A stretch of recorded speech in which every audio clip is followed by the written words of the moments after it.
बिस्मिल्लाहिर्रहमानिर्रहीम। अस्सलाम वालेकुम स्टूडेंट। हम फार्माकोलॉजी का लेक्चर स्टार्ट करने लगे हैं। नेक्स्ट टाइम हमने जो है ना अपना ये चैप्टर नंबर 4 स्टार्ट किया हुआ था, जिसमें हमने हाफ चैप्टर डिस्कस किया था। आज नेक्स्ट हमारे पास जो फोर्थ चैप्टर में ये ड्रग हम पढ़ रहे थे ना, जो सीएनएस के ऊपर एक्ट करते हैं, ठीक है। उसमें हमने कहा था कि दो तरह की कैटेगरीज के ड्रग होते हैं। एक जो सीएनएस को स्टिमुलेट करते हैं, और एक टाइप के जो ड्रग होते हैं वो सीएनएस को डिप्रेस करते हैं, ठीक है। तो अब यहाँ पे हमारे पास एंटी डिप्रेसेंट हम ड्रग पढ़ेंगे, यानी कि डिप्रेशन में जो हम यूज करते हैं।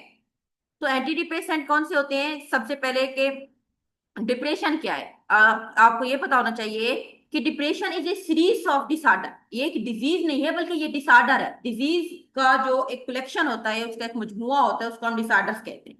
अब इसमें बहुत सारी जो है ना साइन एंड सिम्टम शो होती हैं, बहुत सारी कॉजेज होती हैं डिप्रेशन की। जैसे कि कोई डिजीज है, उसकी वजह से इंसान डिप्रेस हो गया है, इंसान अपने किसी फाइनेंशियल स्टेटस की वजह से डिप्रेस हो गया है, ठीक है, या इंसान जो है ना अपने किसी भी काम की वजह से डिप्रेस हो गया है। मतलब मुख्तलिफ काजेज होती है, ये एक डिसऑर्डर होती है। और इसकी सिम्टम्स क्या है? इसमें इंटेंस फीलिंग ऑफ सैडनेस।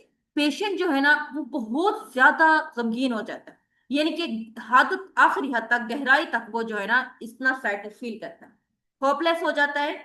और दूसरा, inability to experience pleasure in usual activity. Daily activity में थोड़ी सी कोई भी खुशी की बात होती है, लेकिन उसको खुशी फील नहीं होती। इस चीज को हम डिप्रेशन कहते हैं। अच्छा, यहाँ पे हम कुछ डिप्रेशन के मेडिसिन पढ़ेंगे, जिसको हम एंटी डिप्रेसेंट मेडिसिन कहते हैं। इसमें हमारे पास 3 क्लासेस हैं, ठीक है, 3-4 क्लासेस हैं, और हर एक क्लास में आपने ड्रग का नेम याद रखना है। पहली क्लास हमारे पास एंटी डिप्रेसेंट के अंदर है selective serotonin reuptake inhibitor, SR, ठीक है, SSRI। आप अगर इसके एब्रिवेशन भी समटाइम में पूछ सकते हैं कि SSRI कौन सी क्लास है? Selective serotonin reuptake inhibitor. ये हमारे पास पूरी क्लास है। और इस क्लास का जो ड्रग हमारे पास है फ्लोक्सिटीन। दूसरी हमारे पास क्लास है SNRI। S mean serotonin, N mean norepinephrine reuptake inhibitor. अब इसमें हमारे पास जो ड्रग है वो हमारे पास है डुलोक्सिटिन। उसके बाद एटिपिकल एंटी डिप्रेसेंट में हमारे पास आ जाता है मिर्तिजापिन। और उसके बाद TCA ट्राइसाइक्लिक एंटी डिप्रेसेंट में हमारे पास है एमिट्राइपेटिलीन ड्रग्स है। और आखिरी हमारे पास क्लास है MAO मोनोअमाइन ऑक्सीडेज इनहिबिटर। उसमें हमारे पास है फिनाल्सिन। अच्छा, अब इसका मैं इधर ही आपको बता देती हूँ बेटा कि इनके जो जो नेम है क्लासेस के, ये न्यूरो ट्रांसमीटर की बेस के ऊपर रखे गए। अब जैसे पहले हमने कहा था कि सिलेक्टिव सेरोटोनिन रीअपटेक इनहिबिटर। अब सेरोटोनिन क्या है? ये एक न्यूरो होता है, जो कि हमारे मूड को रेगुलेट करता है। जब ये हमारी बॉडी में रिलीज होता है तो हमें खुशी महसूस होती है, ठीक है। अब डिप्रेशन के मरीजों में क्या होता है कि ये बहुत कम हो जाता है, बिल्कुल रिलीज नहीं होता, जिसकी वजह से वो डिप्रेशन में चले जाते हैं। अब हमने इसके कंसंट्रेशन को इनहेंस करना है ताकि उनको खुशी हो जाए। तो हम जो ड्रग्स देंगे उनका नाम है सिलेक्टिव सेरोटोनिन रीअपटेक इनहिबिटर। अब ये जो ड्रग जाके ये सेरोटोनिन रिसेप्टर के साथ स्पेसिफिकली तौर पर जाके बाइंड कर देते हैं, और उस रिसेप्टर से जो सीरोटोनिन की एक तरह के आप कह दो कि ब्रेक डाउन हो रही होती है, उसको इनहिबिट करते हैं, ठीक है। या दूसरे सेल जो सीरोटोनिन को यूज कर रहे होते हैं, या सीरोटोनिन किसी भी वजह से हमारी बॉडी में प्रॉपर रिलीज नहीं कर रहा होता, तो उस वजह को इनहिबिट करता है। इसी तरह ये तो था जस्ट सीरोटोनिन को करता था। जो नेक्स्ट ड्रग है वो है सीरोटोनिन नॉन एपिनेफ्रिन। अब नॉन एपिनेफ्रिन भी एक न्यूरोट्रांसमीटर होता है, ये भी हमारी डेली एक्टिविटीज में इन्वॉल्व होता है, मूवमेंट्स को कंट्रोल करता है, ये भी हमारे मूड की फिजियोलॉजी को कंट्रोल करता है। तो जो दूसरा ड्रग है ना, वो दोनों तरह को एक्टिवेट करेगा, न्यूरोट्रांसमीटर को, सेरोटोनिन को भी और नॉरएपिनेफ्रिन को भी। इसी तरह कुछ एटिपिकल एंटी डिप्रेसेंट होते हैं, मींस के ये हम यूज तो करते हैं, लेकिन ये बहुत कुछ खास केसेस में यूज होते हैं, यानी कि डेली बेस पे हम नहीं कर सकते। इसी तरह हमारे पास ट्राइसाइक्लिक है, मोनोअमाइन है। तो इसमें हम सबसे पहले हम बात करते हैं, हमारे पास है एंटी डिप्रेसेंट ड्रग की क्लास में,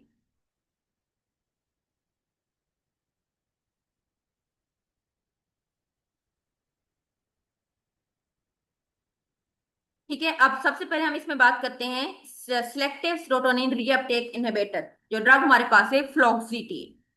Selective serotonin reuptake inhibitors are group of antidepressant drug that specifically inhibit the serotonin uptake. ठीक है, serotonin की uptake को inhibit करते हैं। जब uptake मीन दूसरे सेल्स में जब serotonin नहीं जाएगा तो ऑटोमेटिक हमारे ब्रेन के अंदर serotonin का लेवल ज्यादा हो जाएगा, जिससे हम डिप्रेशन को ट्रीट कर लेंगे। इसकी मैकेनिज्म्स क्या है? एसएसआरआई जो होते हैं ये ब्लॉक कर देते हैं reuptake of serotonin, leading to increase concentration of neurotransmitter in synaptic cleft and increase post synaptic neural activity. जैसे कि मैंने आपको पहले बताया था बेटा, अगर हम अब सिनेप्टिक क्लेफ्ट की बात करते हैं यहाँ परिसिनेप्टिक मेम्ब्रेन की और पोस्ट सिनेप्टिक की, तो हमारे पास जो एक न्यूरॉन्स होती है ना, ठीक है, उसके एक ऊपर जो मेम्ब्रेन होती है उसको हम कहते हैं परिसिनेप्टिक मेम्ब्रेन, जो नीचे होती है वो होती है पोस्ट सिनेप्टिक मेम्ब्रेन, और दरमियान में एक स्पेस होती है जिसको हम कहते हैं सिनेप्टिक क्लेफ्ट। अब न्यूरोट्रांसमीटर जो होती है वो परिसिनेप्टिक मेम्ब्रेन के ऊपर रिलीज होता है, फिर वो सिनेप्टिक क्लेफ्ट के अंदर आके स्टोर हो जाता है, फिर स्टोर होने के बाद वो पोस्ट सिनेप्टिक न्यूरॉन के साथ जो रिसेप्टर होते हैं उसके साथ बाइंड करता है और अपनी एक्टिविटी शो करता है। अब इसमें क्या है कि इसके अंदर जो सेरोटोनिन परिसिनेप्टिक मेम्ब्रेन पे बन रहा है, तो उसको कुछ सेल्स जो थी वहीं से रीअपटेक कर लेते हैं। अब वो सिनेप्टिक क्लेफ्ट में नहीं आता, जिसकी वजह से वो पोस्ट सिनेप्टिक मेम्ब्रेन के ऊपर भी अपनी एक्टिविटी शो नहीं करता। अब हमने परिसिनेप्टिक मेम्ब्रेन के ऊपर उस सेरोटोनिन की या जो भी न्यूरोट्रांसमीटर है उसकी रीअपटेक को इनहिबिट करना है।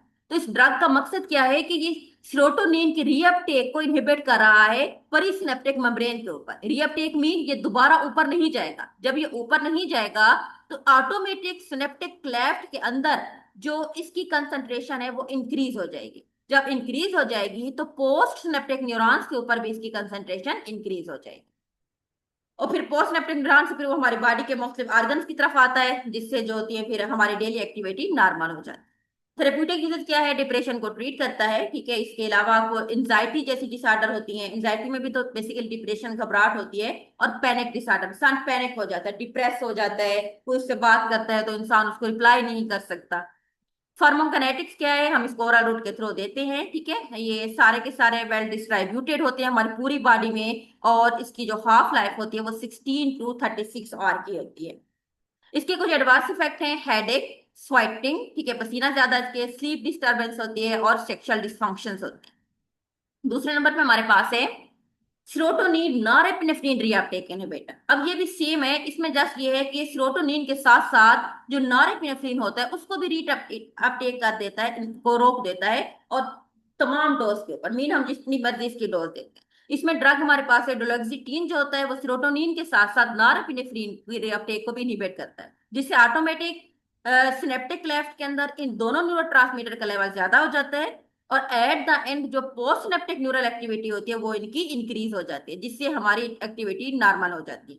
इट मेटाबोलाइज होता है लीवर के अंदर। डोलोक्सिन को हम उन पेशेंट को नहीं देना चाहिए जिनको लीवर का कोई प्रॉब्लम हो। इसके मेटाबोलाइट जो होते हैं वो यूरिन में एक्सक्रीट आउट करते हैं। फूड जो होती है इसकी एब्जॉर्प्शन को डिले करती है, इसीलिए हमें इसको फूड के साथ नहीं देना। या तो खाना खाने के कुछ टाइम, हाफ आवर या आवर पहले देना है, या खाना खाने के हाफ या 1.5 आवर के बाद देना है, यानी कि खाने के साथ नहीं देना। और इसकी जो हाफ लाइफ है वो 12 आवर की है। उसके बाद नेक्स्ट हमारे पास क्लास है एटिपिकल एंटी डिप्रेसेंट, जिसको हम मर्टीजापेन भी कहते हैं। मर्टीजापेन ड्रग है जो इनहेंस कर देता है सेरोटोनिन को भी, न्यूरोट्रांसमीटर है जो, और नॉरएपिनेफ्रिन को भी। अब मैकेनिज्म जो इससे रिलेटेड है वो ये है कि to block its ability to block presynaptic, ठीक है, अल्फा 2 रिसेप्टर। अब परिसिनेप्टिक मेम्ब्रेन के ऊपर जो अल्फा 2 रिसेप्टर्स होते हैं वहां पे जो होती हैं ये जाके उन रिसेप्टर को ब्लॉक करता है। It does not cause the anti मस्कुलिनिक side effect, यानी कि ये जस्ट परिसिनेप्टिक रिसेप्टर के साथ जाके बाइंड करता है, एंटी मस्कुलिनिक इसके साइड इफेक्ट जो होते हैं कॉज नहीं करता। इंक्रीज कर देता है एपिटाइट को और वेट गेन को, इसके ये साइड इफेक्ट हैं, ठीक है। और ये स्लीटिंग इसका इफेक्ट होता है, विच में B use in sleeping disorder में भी हम इसको यूज कर सकते हैं। अब ये बेसिकली इसका मैकेनिज्म ऑफ एक्शन यही है कि ये सेरोटोनिन और नॉरएपिनेफ्रिन दोनों न्यूरोट्रांसमीटर को इंक्रीज कर रहा है, जिससे हमारा मूड एलिवेशन होता है और हम डिप्रेशन से बाहर आ जाते हैं। और इसकी मैकेनिज्म किसके थ्रू करता है कि ये इसके अंदर ये एबिलिटी होती है कि ये परिसिनेप्टिक मेम्ब्रेन के ऊपर अल्फा 2 रिसेप्टर को ब्लॉक करता है, और रिसेप्टर के ब्लॉक होने की वजह से नॉरएपिनेफ्रिन वगैरह जो होते हैं वो ज्यादा रिलीज होते हैं, फिर वो सिनेप्टिक लेफ्ट के अंदर आ जाते हैं, ठीक है, फिर उनकी एक्टिविटी हमारी बॉडी के अंदर इंक्रीज हो जाती है। उसके बाद है ट्राइसाइक्लिक एंटी डिप्रेसेंट, जिसमें हमारे पास है एमिट्राइफिटेनिन ड्रग है, ट्राइसाइक्लिक एंटी डिप्रेसेंट ब्लॉक कर देते हैं सेरोटोनिन और नॉरेपिनेफ्रिन रीअपटेक को इनटू न्यूरॉन्स, ठीक है, ये न्यूरॉन्स के अंदर जो होती हैं उनको कर रहे हैं। Tricyclic antidepressant also block the serotonergic alpha adrenergic histamine and muscarinic receptor, इनके सारे रिसेप्टर के साथ एक्टिवेट करके उनकी जो होती है सिक्रीशन को ब्लॉक करते हैं। जब ये सारा कुछ ब्लॉक हो जाएगा तो ऑटोमेटिक हमें एक स्लीपिंग इफेक्ट मिलता है, ठीक है, और हम डिप्रेशन से बाहर आ जाते हैं। ट्राइसाइक्लिक क्या करते हैं, एलिवेट मूड, मूड को बेहतर करते हैं, मेंटल अलर्टनेस को इंप्रूव करते हैं और हमारी फिजिकल एक्टिविटी को इंक्रीज कर देते हैं। थेरेप्यूटिक यूजेस क्या है, ये डिप्रेशन को ट्रीट करता है, चाहे वो मॉडरेट से सीवियर किसी भी किस्म की होती है। और कुछ जो होते हैं हमारे पास पैनिक डिसऑर्डर जैसे कि इन एजेंट्स डिप्रेशन जो होते हैं वो भी इनको रिस्पॉन्स करते हैं। फार्माकोकाइनेटिक्स क्या है, ये ओरल एडमिनिस्ट्रेशन के थ्रू हम इनको देते हैं, क्योंकि ये लिपोफिलिक होते हैं, इजीली जो होते हैं हमारी पूरी बॉडी में डिस्ट्रीब्यूट होते हैं, सेल मेम्ब्रेन को क्रॉस करते हैं।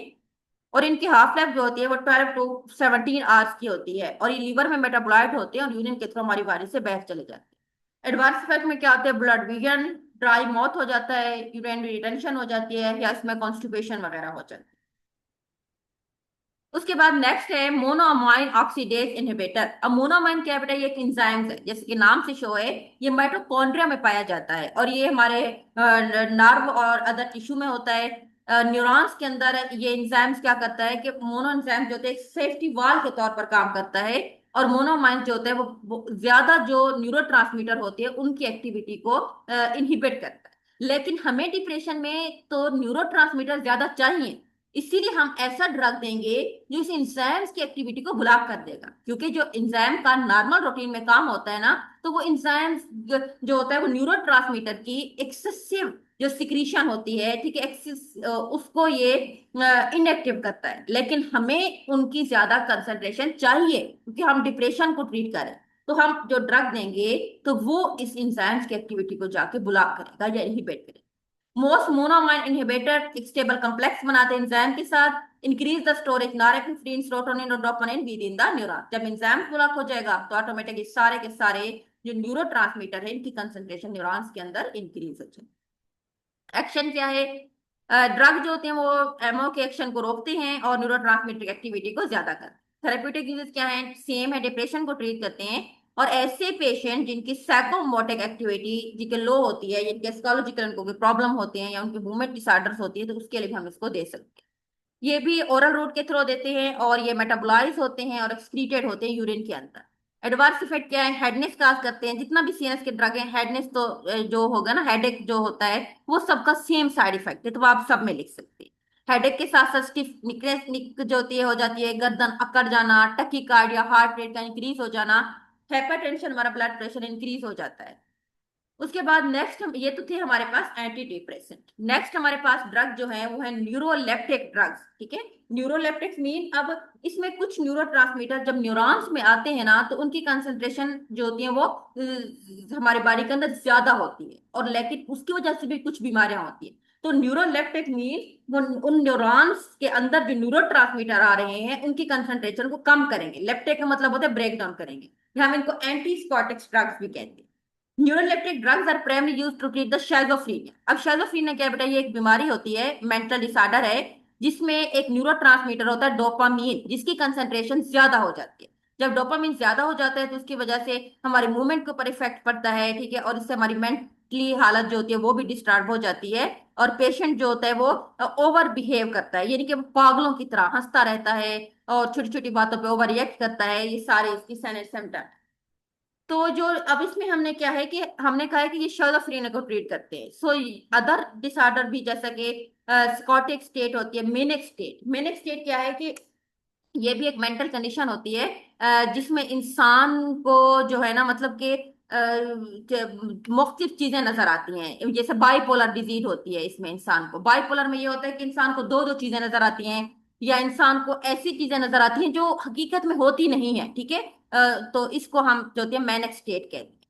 अब शेजोफ्रीनिया क्या होती है, ये इंक्रीज डोपामीन एक्टिविटी होती है, जो मेसोलिम्बिक पाथवे और मेसो कॉर्टिकल पाथवे, ये ब्रेन के दो हिस्से होते हैं, एक लिम्बिक और दूसरा कॉर्टिकल, दोनों के मिड के पाथवे जो होते हैं ये उसके अंदर उसकी एक्टिविटी को इंक्रीज कर हो जाती है। During schizophrenia glutamic acid activity in midbrain is decrease and no there is a new emergency of serotonin development. और इसके अलावा वो कहते हैं कि एक काज तो हमने डोपामीन की पढ़ी है ना कि उसका लेवल ज्यादा हो जाता है, दूसरी ये होती है कि ग्लूटामिक एसिड, ये भी एक न्यूरोट्रांसमीटर होता है, ये भी एक्साइटेटरी न्यूरोट्रांसमीटर होता है, ठीक है। इसकी कंसंट्रेशन डिक्रीज हो जाती है, एक ये वजह भी हो सकती है।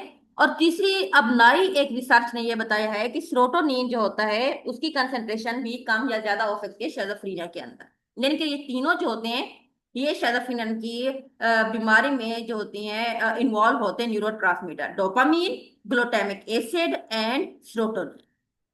अच्छा, हम अब ड्रग पढ़ते हैं कि इसके लिए कौन से ड्रग होते हैं। पहला हमारे पास जो ड्रग है जिसको न्यूरोलेप्टिक क्लास में आता है, वो हमारे पास टिपिकल न्यूरोट्रांसमीटर होते हैं और लो पोटेंसी वाले, और दूसरे होते हैं हाई पोटेंसी। जो लो पोटेंसी वाले होते हैं वो हमारे पास है क्लोरप्रोमाजीन, और जो हाई पोटेंसी का ड्रग है वो हमारे पास है हेलोपेरिडोल, और एटिपिकल जो न्यूरोट्रांसमीटर में हमारे पास है क्लोज। अब यहाँ पे हम सबसे पहले इनका मैकेनिज्म ऑफ एक्शन, अब ये जितना भी ड्रग हमने पढ़े हैं ना, चाहे वो टिपिकल में आते हैं या एटिपिकल्स में आते हैं, उन दोनों का जो यहाँ पे एक मैकेनिज्म है ना, वो हम जो होती है जर्नल पढ़ेंगे, ठीक है। यानी कि सेम दिया हुआ है, आपको पास कोई भी ड्रग आता है तो आप उसमें लिख सकते हैं।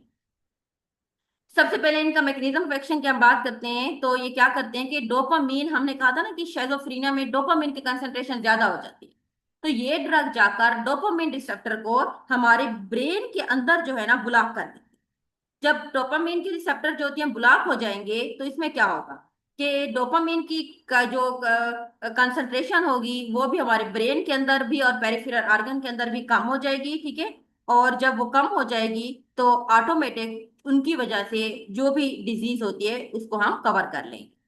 उसके बाद serotonin receptor blocking activity, brain के अंदर ये सीरोटोनिन के रिसेप्टर को भी ब्लॉक कर देती है।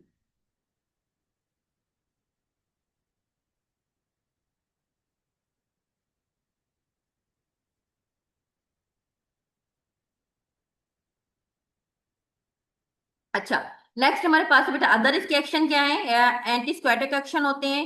All of the neuroleptic drug can reduce the symptom of schizophrenia by blocking dopamine receptor in the brain, same वही है, ठीक है। टिपिकल और एटिपिकल का मतलब क्या होता है, ये एक ऐसी मेडिकेशन जो कि मुख्तलिफ साइकिक डिसऑर्डर को करती हैं। टिपिकल जो फर्स्ट जनरेशन होती है। अच्छा, अब मेडिसिन जो होती है, आपको पहले भी मैंने बताया था कि दो तरह की जनरेशन की होती हैं। कुछ होती है फर्स्ट जनरेशन और कुछ होती है सेकंड जनरेशन की। फर्स्ट जनरेशन की मेडिसिन पहले मार्केट में जाती हैं, लेकिन उसका ये होता है कि उनकी कुछ इतनी बेनिफिट्स नहीं आ रहे होते, उनके साइड इफेक्ट ज्यादा आते हैं या पेशेंट की कंप्लेंट्स वगैरह ज्यादा आती हैं। तो फिर जो रिसर्चर होते हैं ना, उसी ड्रग की क्लास के ऊपर मजीद काम करते हैं, उनकी पोटेंसी को एनहेंस करते हैं और उसके साइड इफेक्ट जो होते हैं उसको रिकवर करने की कोशिश करते हैं। तो इसीलिए उन जो पहली क्लास के ड्रग होते हैं फर्स्ट जनरेशन, उसको हम टिपिकल कहते हैं, और जो नए आते हैं वो एटिपिकल ड्रग्स होते हैं। तो इसमें हमने इस दो तरह के पढ़े थे, एक हमारे पास टिपिकल क्लास के ड्रग थे और दूसरे हमारे पास कौन से थे, जो एटिपिकल, जो कि सेकंड जनरेशन के ड्रग होते हैं। अब सेकंड जनरेशन के डोपामीन को तो ब्लॉक करते ही करते हैं, साथ में वो न्यूरोट्रांसमीटर को भी ब्लॉक कर देते हैं, ठीक है।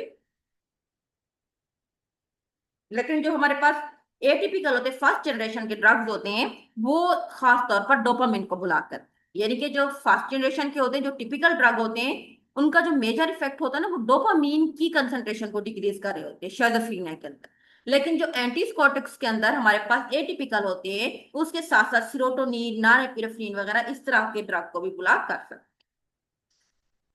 अच्छा, इनमें से ज्यादातर जो होते हैं एंटीमीटिक इफेक्ट भी होता है, एंड अमीसिस कहते हैं बेटा वोमिट को, जैसे उल्टी वगैरह आ जाती है, अब ये उसको भी रोकते हैं, यानी कि ये सिक्रीशन को भी हमारी बॉडी में से इनहिबिट करते हैं। एंटी मस्कुलिनस इफेक्ट भी होते हैं। मस्कुलिनस का मतलब क्या होता है कि एंटी मस्कुलिन जो हमारे मस्कुलिनस रिसेप्टर होते हैं, या हम उनको कोलिनर्जिक रिसेप्टर भी कहते हैं, उसकी एक्टिविटी को ब्लॉक करते हैं। उसके बाद है थेरेप्यूटिक यूजेस कौन से होते हैं, शिज़ोफ्रेनिया को ट्रीट करते हैं, और इसके अलावा नोजिया और वोमिट को भी प्रिवेंट करेंगे, क्योंकि हमने ऊपर पढ़ा था ना कि ये एंटी एमीटिक इफेक्ट है, तो वही सेम बात है कि ये नोजिया और वोमिट को भी ट्रीट करते हैं। अदर यूजेस में क्या आते हैं कि neuroleptic can be use as trans as a tranquilizer. Tranquilizer का मतलब क्या होता है कि जो सुकून के लिए मेडिसिन होती हैं, ठीक है। और इसके अलावा इसमें से कुछ ड्रग जो होती हैं वो क्रोनिक पेन और एंजाइटी को भी ट्रीट करती है। फार्माकोकाइनेटिक्स क्या है कि हम ये जो होती है ओरल एडमिनिस्ट्रेशन के थ्रू हम इनको देते हैं, और ये जो होती है हमारे ब्लड ब्रेन बैरियर को क्रॉस करते हैं, ठीक है, और हमारे ब्रेन में चले जाते हैं। एडवर्स इफेक्ट क्या है, मूवमेंट डिसऑर्डर काज करते हैं, tremors, constipation, urination, confusion and sexual dysfunction. उसके बाद लास्ट हमारे पास जो क्लास है, ठीक है, वो हमारे पास है एंटी एपिलेप्टिक ड्रग, ठीक है, इस चैप्टर की। तो हम एंटी एपिलेप्टिक तो देखें, नाम से शो है एपिलेप्सी को ट्रीट करते हैं। अब एपिलेप्सी क्या बेटा, एक मेंटल डिजीज होती है जिसमें कुछ जो एक न्यूरोट्रांसमीटर होते हैं वो हमारी बॉडी के अंदर, या कुछ इलेक्ट्रिकल जो चार्ज होते हैं वो रैपिड जो होती है और एक्सेसिव अमाउंट में हमारे ब्रेन का जो ग्रे मैटर होता है उसमें रिलीज होते हैं। तो उसकी वजह से कलेक्शन होती है मुख्तलिफ जो होती हैं उन सिग्नल्स की, मुख्तलिफ उन इलेक्ट्रिकल इम्पल्सेस की या न्यूरो की हमारे ब्रेन के अंदर, जिसकी वजह से हम इंसान को जो होती है मुख्तलिफ तरह के सीजर्स वगैरह होते हैं, ठीक है। और इबनॉर्मल इलेक्ट्रिकल जो एक्टिविटी जो होगी इसकी वजह से मुख्तलिफ इवेंट्स होते हैं, जैसे कि लॉस ऑफ कॉन्शियसनेस हो जाता है, इबनॉर्मल मूवमेंट हो जाती है, या इंसान ओड बिहेवियर करता है। सीजर भी दो तरह के होते हैं, एक पार्शियल या फोकल और एक होते हैं जर्नलाइज। पार्शियल का मतलब होता है कि इसमें वन पोर्शन ऑफ ब्रेन के ऊपर इलेक्ट्रिकल सिग्नल जो होते हैं ज्यादा डिस्चार्ज होंगे, और इसकी वजह से सीजर अगर ये अनट्रीटेड रहते हैं तो वो पूरे के पूरे जनरलाइज सीजर में कन्वर्ट हो जाते हैं। जनरलाइज सीजर क्या होते हैं कि उसमें ब्रेन का जो पूरा का पूरा हिस्सा है, चाहे वो हेमिस्फीयर ब्रेन का लेफ्ट साइड का है या राइट साइड का है, पूरे ब्रेन के अंदर इलेक्ट्रिकल जो सिग्नल होते हैं वो एबनॉर्मल डिस्चार्ज हो रहे होते हैं। तो इस तरह को हम कहते हैं generalize seizure. Mechanism of action के इन ड्रग की, ये उन न्यूरल डिस्चार्ज को या उसकी स्प्रेड को इनहिबिट करते हैं। कैसे करते हैं कि ये सेल के अंदर उन आयंस की जो परमिबिलिटी होती है, जो उनकी मूवमेंट्स होती है, उसको इनहिबिट करते हैं, उसको रोकते हैं। और उनकी एक्टिविटी जो होती है, enhance the activity of natural inhibitory neurotransmitter such as GABA वगैरह, ठीक है, उसकी एक्टिविटी को ज्यादा करती है। गाबा अगर ज्यादा होगा जो इनहिबिटरी न्यूरोट्रांसमीटर है, तो ऑटोमेटिक इन आयंस की जो इलेक्ट्रिकल डिस्चार्ज है या उनका स्प्रेड है उसको भी इनहिबिट कर देगा।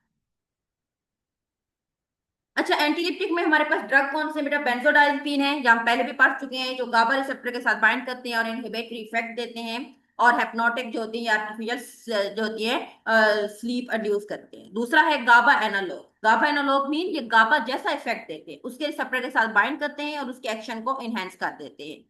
और इनका मैकेनिज्म ऑफ एक्शन एग्जैक्ट तो नहीं पता, उसमें एक गाबा पेंटन ड्रग है, लेकिन गाबा पेंटन जो होता है वो प्लाज्मा प्रोटीन के साथ बाइंड नहीं करता है, और ये हमारे किडनी की थ्रो जो होती है वो अनचेंज फॉर्म में बॉडी से बह जाता है। यानी कि आप सिंपल कह सकते हो ये गाबा का एनालॉग है। उसके बाद एक और ड्रग है एपिलेप्टिक के अंदर जो कि मोस्ट इंपॉर्टेंट है, वो हमारे पास है फेनिटोइन। फेनिटोइन क्या करता है कि ये वोल्टेज गेटेड सोडियम चैनल को ब्लॉक करता है। जब सोडियम चैनल ब्लॉक हो जाएंगे तो ऑटोमेटिक सोडियम की सेल के अंदर जो एक नॉर्मल डिस्चार्ज उसको भी हम ब्लॉक कर देंगे। एट हाई कंसेंट्रेशन के ऊपर फेनोटाइन जो होता है वो वोल्टेज डिपेंडेंट कैल्शियम चैनल को भी ब्लॉक करता है। यानी कि ये दो काम कर रहा है, नॉर्मल डोज के ऊपर या लो डोज के ऊपर तो ये सोडियम चैनल को ब्लॉक करता है, लेकिन अगर हम इसकी डोज इनहेंस करते हैं तो ये पोटाशियम चैनल को भी ब्लॉक करता है। ये जो भी एपिलेप्सी के सीजर्स होते हैं, चाहे वो पार्शियल होते हैं या जनरलाइज सीजर होते हैं, दोनों को ट्रीट करता है। और इसके एडवांस इफेक्ट में क्या आ जाता है, गम हेपाट्राफी। ये एमसीक्यू आ सकता है कि गम हेपाट्राफी कौन से जो होती है ड्रग का साइड इफेक्ट है, फेनिटोइन का, और स्किन के ऊपर रैशेस वगैरह होता है, ठीक, गम स्किन के साइज बड़ा होता है। तो ये तीन चैप्टर थे हमारे, चार चार चैप्टर सॉरी खत्म हो गए हैं, ठीक है। आज के लिए इतना काफी, अल्लाह हाफिज।